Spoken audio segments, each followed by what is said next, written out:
Bom dia para todos. Para a gente é mais do que uma alegria estar aqui, né?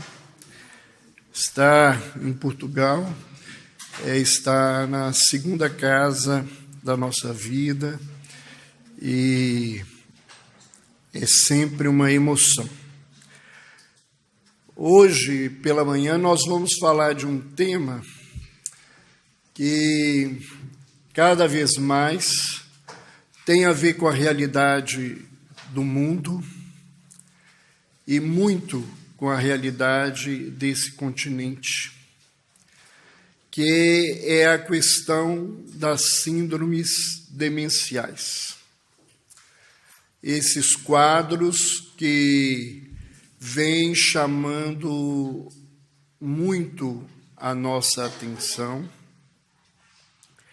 e que, ainda nesse momento, nós enfrentamos uma questão que nos chega muitas vezes e que nós não temos uma resposta pronta. É por que esses quadros acontecem? Do ponto de vista espiritual, qual que é o objetivo de manter-se uma criatura encarnada 5, 10, 15 anos, às vezes, num aparente estado vegetativo, sem encontro com ninguém, sem falas com ninguém, sem a percepção do que está acontecendo do lado de fora. Na verdade, o nosso propósito agora é um propósito de trazer, da perspectiva do conhecimento da espiritualidade, o que as pesquisas têm para nós, mostrando aí a importância do tema. Então, nós vamos começar trazendo que as síndromes demenciais são caracterizadas por perda de memória progressiva com impacto nas atividades diárias. Então, o primeiro e o mais importante fator desse adoecimento é o comprometimento da memória, né, da nossa história. E entre as síndromes demenciais, a mais comum é a demência de Alzheimer, que acontece entre 40% a 60% das vezes. Por isso que é muito comum, quando alguém tem uma síndrome demencial, se falar em Alzheimer, porque é a maior possibilidade. E a única forma de diagnóstico definitivo seria através de uma biópsia. E hoje não é possível legalmente fazer uma biópsia do tecido neuronal em pessoas vivas, né? E com isto, então, a mais provável delas é a demência de Alzheimer, mas nós temos outras. A segunda mais comum é a demência vascular, né, por uma obstrução e um comprometimento circulatório. Nós temos as demências mistas e outras demências mais específicas. O diagnóstico deste quadro exige uma avaliação médica cuidadosa, exames complementares e uma avaliação cognitiva funcional. Isso é muito importante porque quando fala-se em perda de memória, e hoje cada dia mais a gente recebe pacientes que falam assim: doutor, eu vim cá porque eu tenho perda de memória. E eu falo com meus pacientes todos, né? Isso é uma constatação do meu trabalho.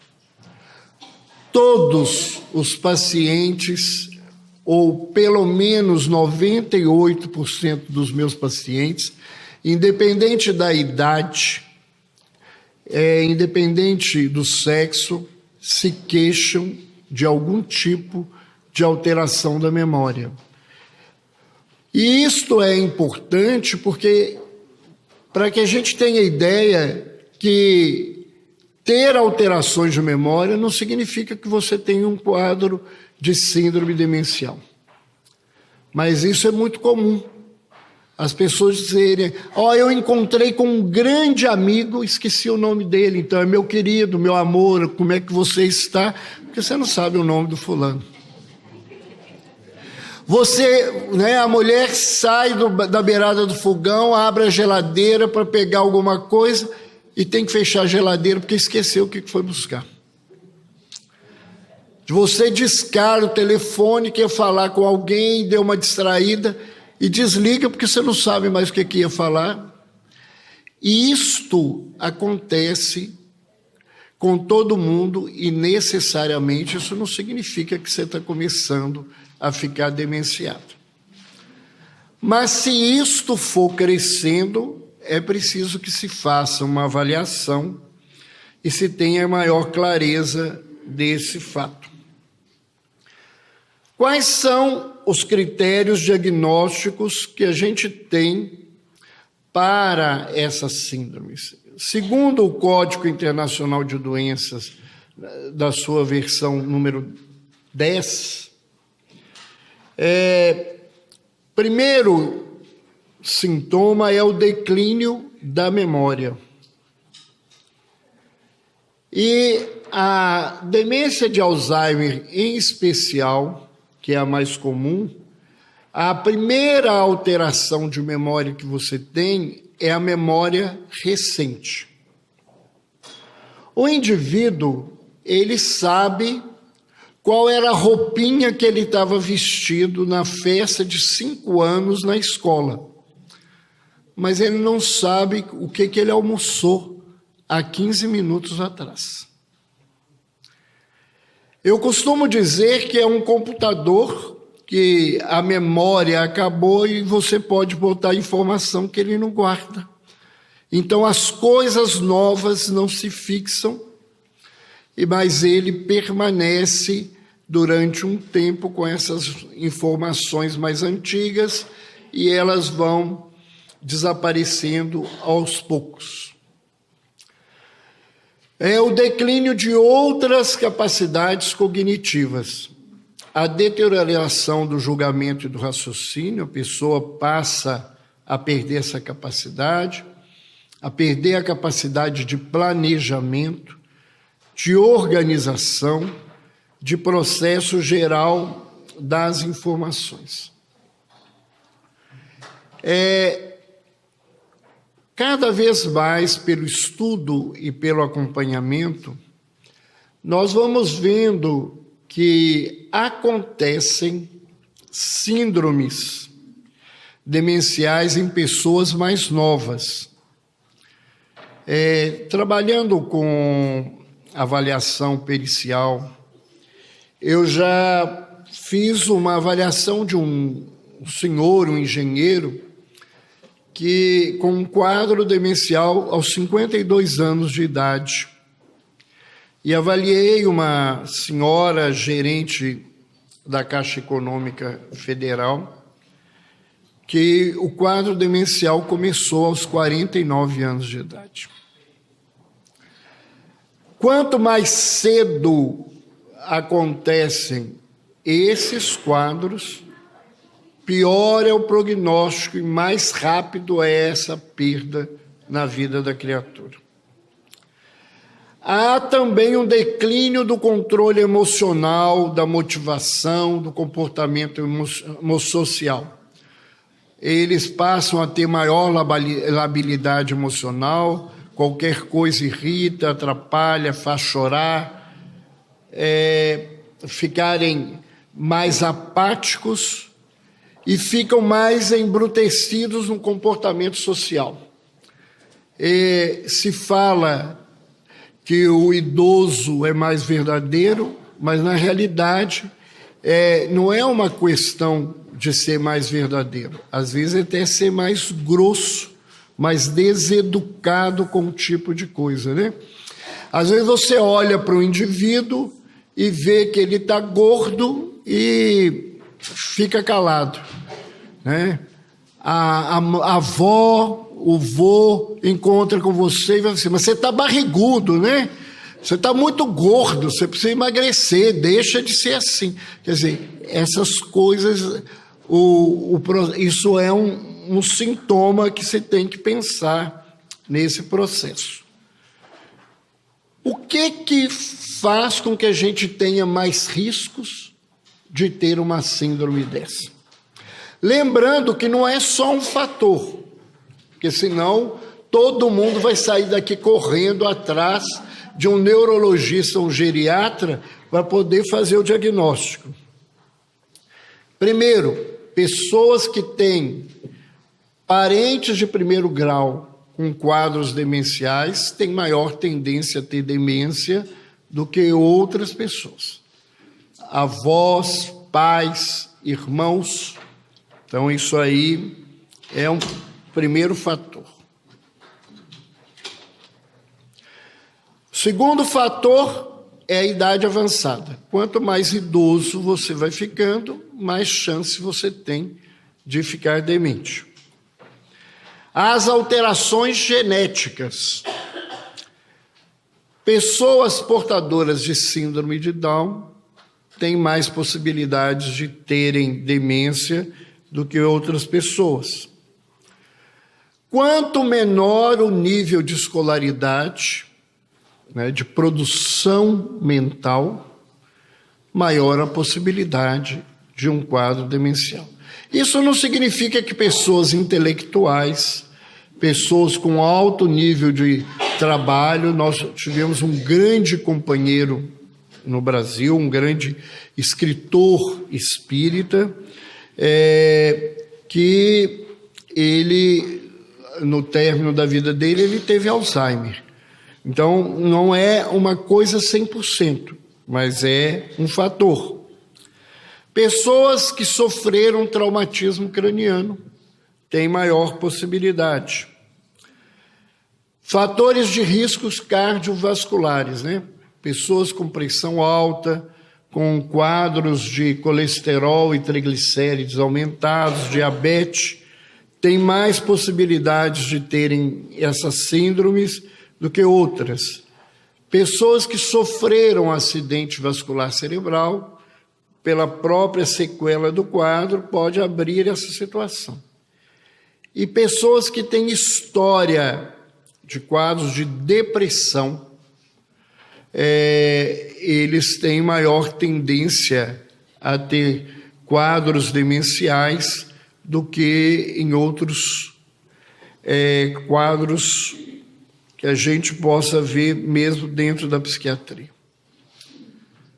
Quais são os aspectos comportamentais e psicológicos e espirituais que têm um grande impacto no desenvolvimento dessas demências? Pessoas com pensamentos destrutivos que sustentam emoções doentias têm mais tendência a demenciar do que as pessoas positivas. Pessoas que têm a mente fixa numa coisa só, que a vida dela é um empobrecimento cultural, no sentido de que ela só pensa numa determinada situação, tudo é voltado só para aquilo. Isso é um fator de risco. Pessoas que têm o caráter muito rígido, que não têm abertura para mudar as decisões, que a vida é assim que eu acredito, tem que ser desse jeito e dessa forma, isso não ajuda ninguém. A gente precisa aprender a ter jogo de cintura, aprender a dançar na vida, né? Saber ter outras posições. Infelizmente, a gente vai envelhecendo e vai achando que a gente é dono da verdade, que é assim que tem que ser. Isso não é bom para nós. Isso não faz bem para a nossa vida. Dificuldade de lidar com perdas e lutos. E isso abre muito esse espaço para o surgimento do quadro. Pessoas que não conseguem enfrentar as suas lutas e os seus sofrimentos. Que qualquer problema abate, faz com que ela fique desanimada, triste, deprimida. Isso também tem um impacto forte. A ausência de preparo para o envelhecimento. Aí o troço complicou, porque a maioria de nós não foi preparado para ficar... Né? A gente nem gosta de falar que vai ficar velho, né? Agora é idoso, é terceira idade, o povo ainda é politicamente correto, diz que é a melhor idade. Eu falei assim, que melhor idade, com tanta dor, né? Com tanta coisa.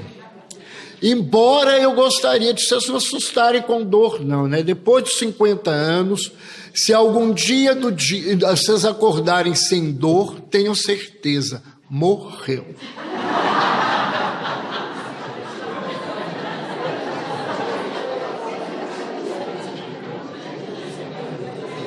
Então, a gente tem que começar a preparar para essas coisas, né? A ausência do cultivo dos valores do espírito. A busca da espiritualização do ser, né? Quem não tem essa busca tem mais chance de ter esse processo. Nós temos o problema da influência espiritual, dos quadros obsessivos graves. Muitas demências são desencadeadas por processos obsessivos graves. E esses obsessores não é de outras vidas, não. Às vezes é da vida atual que a gente vai... Né, a gente esquece que os encarnados vão trazendo energias ruins também para a gente nesse processo. Necessidade dos próprios familiares e cuidadores de compartilhar com essa experiência de um quadro familiar. É interessante.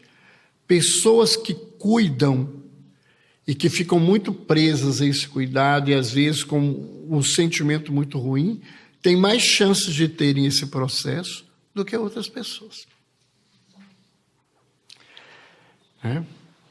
E o apagamento lento e gradual da consciência, as pessoas que vão perdendo esse senso, isso facilita esse surgimento. Então, a memória, ela vem do latim e é a faculdade que consegue reter e lembrar o passado. É a memória que nos mantém a história. Se amanhã a gente acordar sem memória, a gente acorda sem história. A gente não é. Né? Então, ela é muito importante. É lembrança, recordação que se tem de algo que já tem ocorrido e a exposição de fatos, dados, motivos que dizem respeito a um determinado assunto.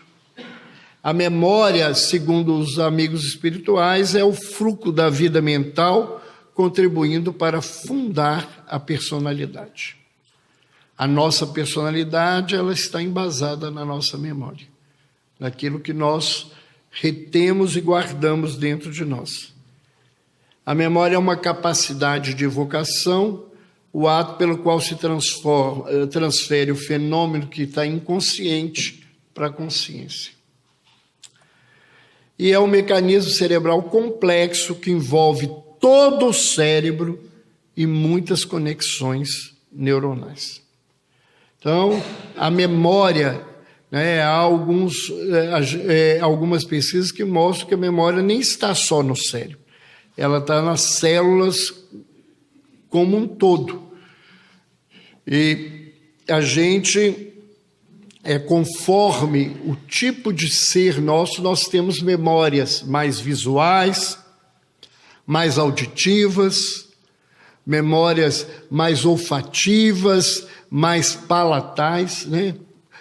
Mais táteis. Isso depende de cada um de nós. Mas vamos lá para o que nos interessa basicamente, que é a questão do que a espiritualidade tem a ver com o envelhecimento. Nós não vamos voltar a definir espiritualidade aqui, que isso já foi definido mais cedo.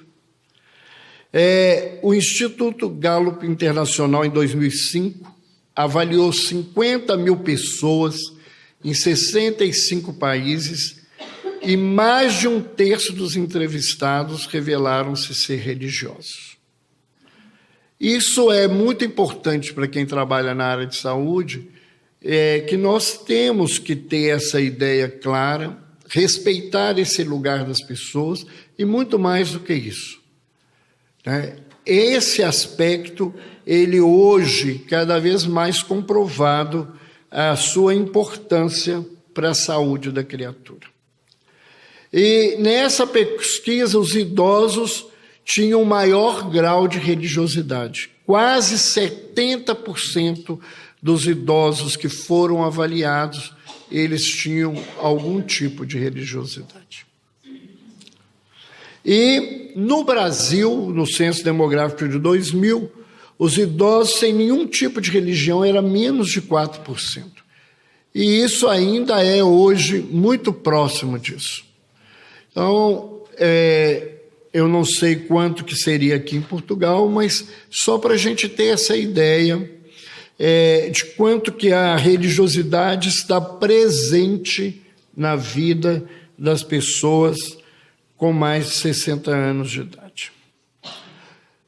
O que é envelhecer bem? O que é chamado tecnicamente de envelhecimento bem-sucedido. O que é ser um velho, bem velho, no sentido de estar bem e não de estar idoso, Esse trabalho, que foi feito em 1997, depois modificado em 2002, incluía 4 elementos fundamentais para o nosso bom envelhecimento. Primeiro, a probabilidade baixa de doenças e de incapacidade relacionada com essas doenças. Claro, um bom envelhecimento é um envelhecimento saudável, sem doenças, ou com o menor número possível de doenças e de sequelas. Uma alta capacidade funcional, cognitiva e física. E nós temos exemplo aí de muitas pessoas, com muito mais que 70 anos, com uma capacidade de raciocínio incrível, de força de trabalho. Um grande exemplo que a gente tem hoje é Divaldo, que faz o ano que vem 90 anos. Nós estivemos com ele agora, a gente não acredita que ele tem 90 anos de jeito nenhum, a vitalidade, a capacidade dele.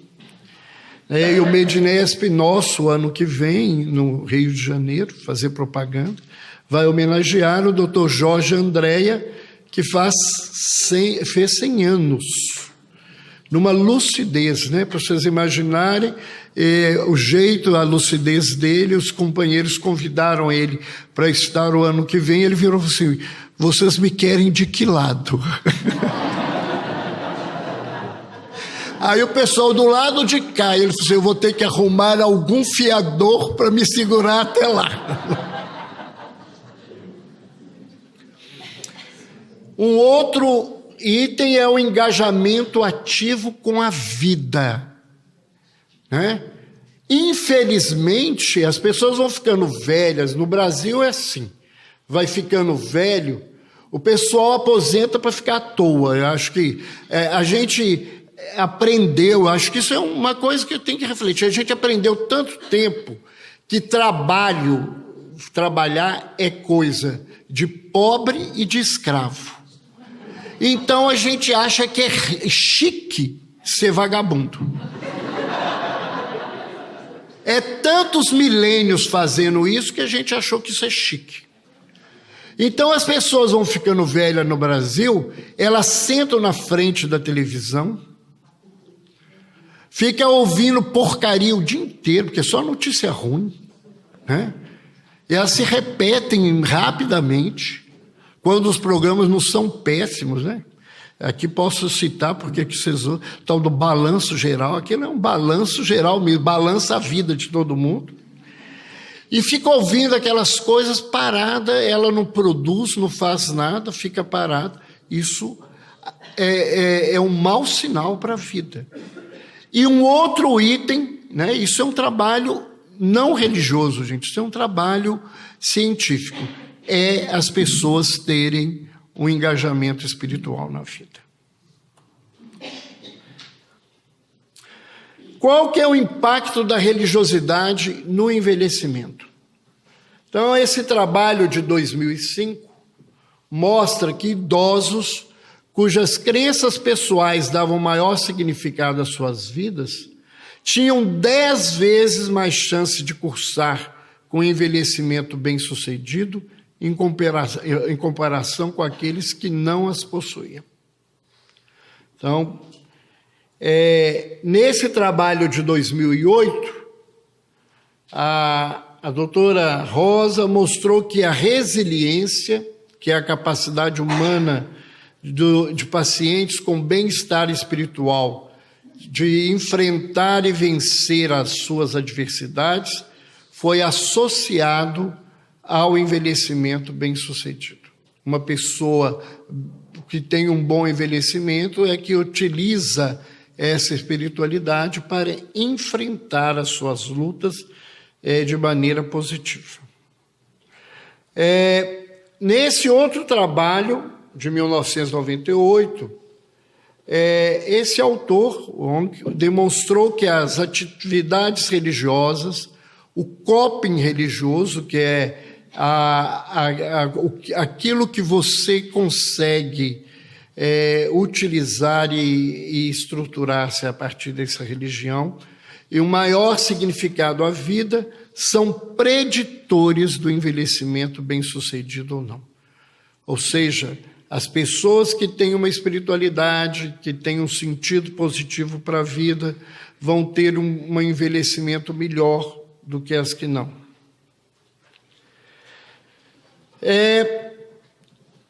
Nesse outro trabalho, de 2005, um inquérito populacional em Botucatu, no estado de São Paulo, avaliando 365 idosos, sobre qualidade de vida.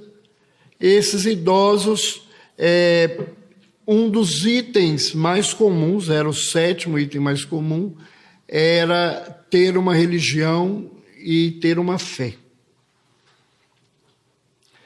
E esse outro trabalho, que é uma meta-análise de estudos sobre espiritualidade e qualidade de vida, em 2005, faz uma correlação moderada entre os níveis mais altos de espiritualidade e a melhor qualidade de vida.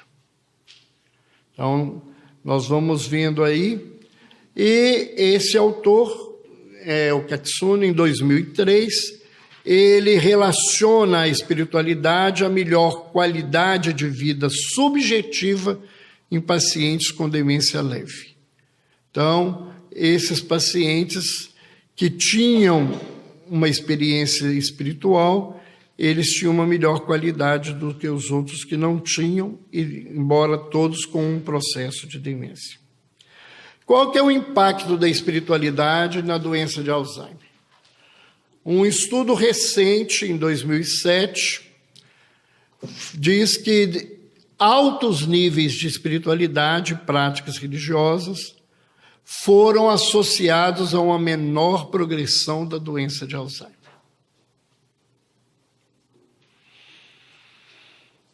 Esse outro trabalho de 2006, com 3.000 idosos, diz que a frequência religiosa é associada a menores taxas de declínio cognitivo. Aqui não está falando, nem de uma prática de espiritualidade maior, mas de uma religiosidade. Pessoas que têm uma presença de uma religião na vida têm menores taxas de declínio do que as pessoas que não têm essa religiosidade na vida. E esses dois trabalhos muito interessantes, eu achei muito interessante trazerem, um de 2008, o outro de 1994, eles mostram que a prece e a leitura da Bíblia se mostram como alternativa para acalmar pacientes demenciados agitados. Então, eles utilizaram tanto da prece quanto da leitura de textos bíblicos, mostrando o quanto que isso ajudava, né? E esse outro trabalho, também em 2005, mostrando que as atividades religiosas e espirituais são capazes de prevenir a agitação nos síndromes demenciais. Então, uma casa onde se busca um ambiente mais tranquilo, uma música mais espiritualizada, uma estrutura mais pacificada, ela reduz todo esse processo. O impacto da espiritualidade na mortalidade. Kenneth, em 2001, fala que a relação entre o sofrimento religioso, o que é isso? É aquele sofrimento fruto do pensamento de que Deus abandonou, que questiona o amor de Deus, das pessoas que acham que são castigadas por Deus, né? Essas religiões que levam a temer a Deus, isto aumenta a mortalidade das pessoas. Então, é importante um trabalho desse para a gente ver que a religião ela tem o seu aspecto positivo, mas as religiões também podem ter seu aspecto negativo. Depende da forma como que ela é vista e ela é praticada. E algumas meta-análises mostram a relação entre a maior espiritualidade e religiosidade com a maior sobrevida. Pessoas que têm uma prática espiritual maior e uma religiosidade maior sobrevivem mais. Isso é fácil de entender, porque essas pessoas se cuidam melhor, elas buscam ter maior paz, se conturbar menos na vida, elas têm recursos para enfrentamento dos seus problemas, né? E esse trabalho de 2001 diz que uma menor taxa de mortalidade para os que frequentavam a igreja uma vez por semana ou mais, em comparação com as pessoas que tinham uma frequência menor do que essa na vida. Então, só de frequentar um templo religioso, você tem um acolhimento importante. É muito interessante pensar nisso, porque a espiritualidade é mais íntima. Então, é a minha prece, a meditação, a forma como eu relaciono com Deus internamente. E a religiosidade, ela é muito comunitária. Mas ela é muito importante, porque quando a gente convive num grupo religioso, a gente tem apoio, amparo, a gente recebe uma resposta que melhora a nossa autoestima. Às vezes, dentro de casa, todo mundo acha que a gente é chato, incomoda, isso, aquilo, outro. Todo mundo vive assim, né? Ninguém é profeta em sua própria casa, né? Mas a gente chega no templo religioso, as pessoas, que bom te ver, você está cada vez melhor, você é lindo, pode não ser, né? A gente gosta de ouvir isso, né? Você emagreceu, eu gosto de ouvir essa frase assim, pode falar. E a pessoa, esse tipo de ação, vai com Deus, Deus te abençoe, foi bom te ver, esse aspecto, ele dá um bem-estar para a vida da criatura. O impacto da religiosidade no fim da vida da criatura. Estudo feito em 2004 mostra que pacientes terminais demonstraram que os assuntos espirituais são muito importantes para eles nesta fase. Então, que o profissional deveria buscar entender desses assuntos para envolvê-los ou encaminhá-los para os capelães, para os indivíduos que fazem esse trabalho de aconselhamento espiritual. Não sei se aqui em Portugal tem, né? Mas isso tem crescido. Um outro estudo mostra que 94% dos pacientes gostariam de ser questionados sobre a questão espiritual na sua vida se estivessem gravemente doentes. Para ver o quanto que... E isso é muito interessante. É muito interessante. Às vezes, nós já tivemos conversas com pacientes caminhando para uma fase terminal, que isso causou-lhes um alívio, um bem-estar muito importante nesse sentido. McLean e colaboradores em 2003 mostraram que o bem-estar espiritual protegeu do desespero da vida pacientes em cuidados paliativos. Então, isso é muito importante da gente refletir e da gente ver nesse sentido. Outra questão é como a espiritualidade pode ajudar no idoso na questão da sua funcionalidade, né? Então, um estudo de 2004 mostrou que esse coping religioso, ele é preditivo de uma evolução física e de uma funcionalidade nos pacientes idosos hospitalizados, ou seja, a melhora tanto física quanto funcional é maior nesses pacientes que têm essa abordagem religiosa do que os outros.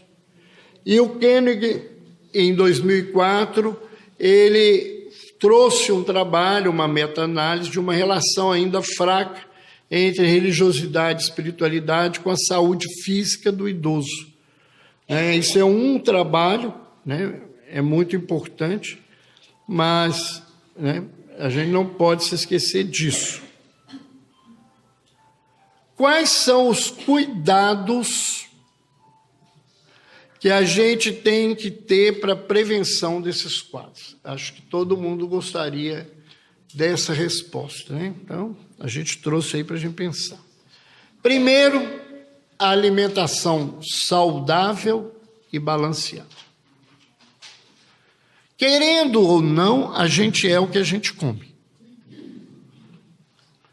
Então, é só pensar aí no que a gente come que a gente vai ver o que a gente está sendo na vida. Atividade física regular. Ah, que problema. Gente nova já não quer fazer atividade. Depois que chega a época dos ai aqui, ai acolá, né? Aí é que botar o indivíduo para fazer atividade é uma luta. Manter atividades cognitivas. Então, a gente orienta a fazer leitura, fazer palavra cruzada, fazer sudoku, fazer várias atividades. O pessoal acha, mas isso não tem... Olha, faz muito bem. E se vocês estão lendo pouco, vão ler mais um pouquinho, né? Mas eu leio uma página e um guardo. Eu falei, porque você leu pouco, se você estivesse lendo mais tempo. E o problema, você precisa ler, você lê a mesma página 4 vezes, não é o problema, até acostumar, repensar as coisas, porque muitas vezes a gente fala assim, eu não tenho memória. Não é que eu não tenho memória. A grande maioria de nós não tem problema de memória. A grande maioria de nós tem problema de atenção. A gente não tem problema de fixar. A gente não se fixa naquilo que a gente está fazendo.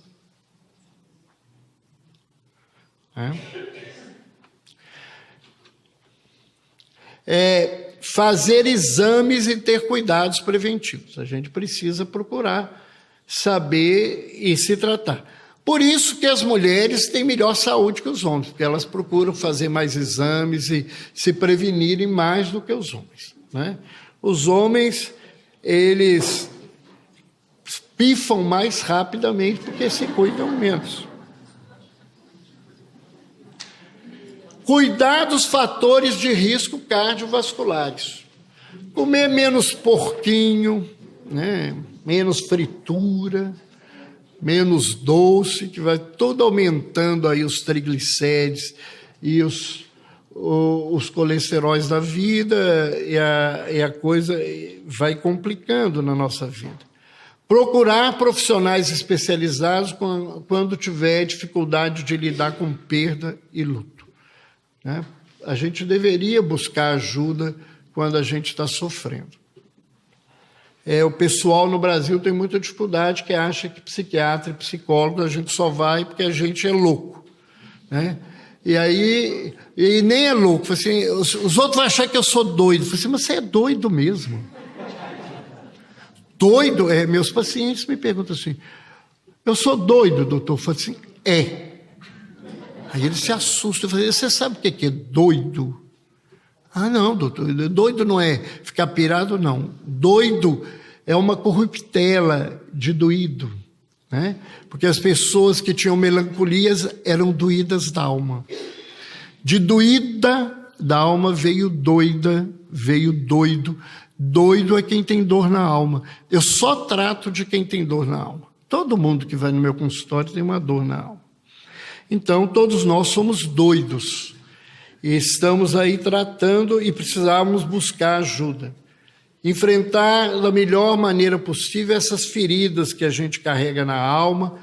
É muito comum, gente, eu observo, uma associação, eu não tenho um trabalho científico, de pessoas com dificuldade de perdoar, que guardam muito rancor e desenvolvimento de Alzheimer. Cuidar com carinho e atenção de sua rede de suporte social e familiar. Olha, por 2 motivos. Porque a relação de afeto e ajuda, e a hora que você ficar gaga, você precisa de alguém para cuidar de você. E se você não tiver alguém que goste muito, você vai te dispensar, porque não é fácil. Não é fácil. Manter pensamento positivo. Cultivar sentimentos elevados. Ter disciplina das emoções e dos controles de fatores de estresse. Ter consciência da própria existência e dos seus objetivos. A gente tem que ter objetivos, a gente tem que ter ideais. Quem não tem objetivo ideal perde a esperança. E como a esperança é a última que morre, você morre junto com ela. E nutrir alguma forma de espiritualidade. A escolha é de cada um.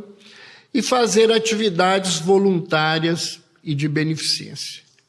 Quem faz o bem recebe muito mais do que imagina, né? Isso não é uma fala externa, é uma verdade.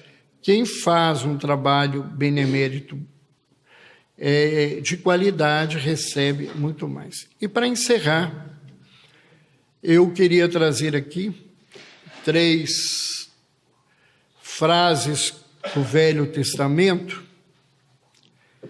para a nossa reflexão. Quem é o homem que deseja a vida, que quer largos dias para ver o bem? E aí vem a resposta. Guarda a tua língua do mal e os teus lábios de falar o engano. Aparta-te do mal e faz o bem. Procura a paz e segue. Então, se eu quero ter largos dias para viver bem, essa receita, ela é muito mais antiga do que a gente possa imaginar. Os velhos sejam sóbrios, reverentes, prudentes, sãos na fé, no amor e na paciência, para poder ensinar. Epístola de Paulo a Tito, capítulo 2, versículos 2 e 3. A gente precisa aprender isso, né? A ser sóbrio, prudente, a exercer a fé, o amor e a paciência. Essa é a obrigação. E a gente ensina nesse lugar, né? E no livro do Eclesiastes, no capítulo 7, no versículo 10, diz assim: nunca digas, porque foram os dias passados melhores do que estes, porque nunca com sabedoria isto perguntarias. Nós temos o mau hábito de acreditar que o tempo que se foi é que é o tempo bom, que o tempo da juventude é que é o tempo bom, que o tempo da infância é o que é o tempo bom. O tempo bom e o tempo que se tem é o tempo de agora. E se a idade nos leva a um comprometimento físico, a uma redução de alguma coisa, ela aumenta a coisa mais importante que o homem pode fazer, é o saber. E o homem que tem conhecimento e sabe usar esse conhecimento, ele transforma isso em sabedoria. E a sabedoria é fazer agora, nesse momento, o melhor que eu posso, porque o único tempo que eu tenho é esse. Para que a gente não tenha que ouvir por guardar e acreditar que os tesouros são antigos, a fala da parábola que Jesus nos conta quando diz: homem louco, ainda essa noite pedirei conta de tua alma, e que farás com tudo que ajuntastes? E o que será que nós verdadeiramente juntamos até hoje para esses momentos? Muito obrigado.